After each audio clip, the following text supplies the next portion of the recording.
speaking of people not having clothes on, it has now been determined by the World Athletic Championships that every woman who is to compete must first take a sex test.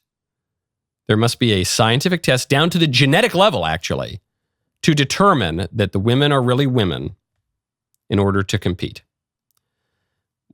The World Athletic Championships has announced, this is the governing body of track and field, that they must pass this gene test in order to compete in the women's sports. And conservatives who are so happy with scraps from the table of liberalism, they're going to celebrate this. They're going to say, yeah, this is a win for women and women's sports and for reality and for the right. This is a win. I don't consider this a win. I consider this a slight, tiny sliver of a win. Okay, guys in principle now can't compete in women's sports. Tiny little sliver of a win. At what cost? At the cost that we have to accept the transgender premise. That it's really hard to tell. That we have to accept the transgender premise that men can really passably look like... No. To me, this is the farce continuing. And if I were running the World Athletic Championships, I've never been offered that job for some reason, but if I were running the World Athletic Championships, I would not require that every woman who wants to compete take a genetic test. I would require that some of them take a genetic test. You see what I'm saying? The ones who look like chicks and who are obviously chicks, I would say you don't have to take a genetic test. And the ones who look like men and who obviously are men, or at the very least obviously have a clear genetic anomaly, they're the ones who have to take the test. Because it's not hard to tell. Because transgenderism is false, and we can all tell, we all know which one's a man and which one's a woman.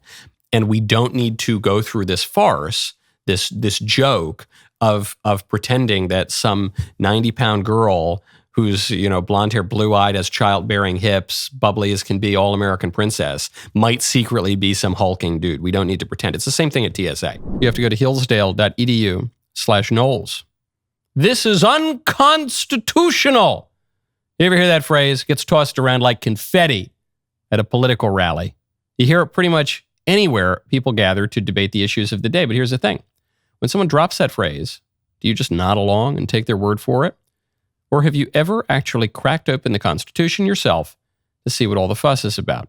That is why I am thrilled about Hillsdale College's brand new free online course called The Federalist. You know those Federalist papers everyone references but few have actually read? Penned by Alexander Hamilton, James Madison, John Jay, to explain how our Constitution creates a government strong enough to protect our rights, yet safe enough to trust with power. I remember when I was an undergraduate, I got to meet Scalia, and Scalia said, how many of you have read The Federalist? And 3 hands went up or something. He said, you should be ashamed of yourself. This is your country. You're supposed to be the creme de la creme. Well, Hillsdale has got you covered. Hillsdale, one of the premier institutions of higher learning in the country right now. Head on over. Hillsdale.edu/Knowles to enroll, no cost, easy to get started. Hillsdale.edu/Knowles, Knowles, to enroll for free. Hillsdale.edu/Knowles. It's the same thing at TSA. I go through TSA and my 3-year-old all-American looking kid needs to take a finger swab in case he's a terrorist. Granny, my elderly Italian grandmother or Irish grandmothers, if they go through TSA, they might need to be patted down. They might have to go through secondary screening and take a finger swab because what? They're going to bring a bomb on to advance the jihad? Give me a no. It doesn't mean nobody has to go through secondary screening, but the real answer that's politically incorrect is only some people have to. Because you can tell. The guy with the giant beard and the turban and that guy, most guys who look like that are perfectly fine. But all the guys who are going to blow up the plane look at least somewhat like that. And none of the guys who are going to blow up the plane look like my grandmother.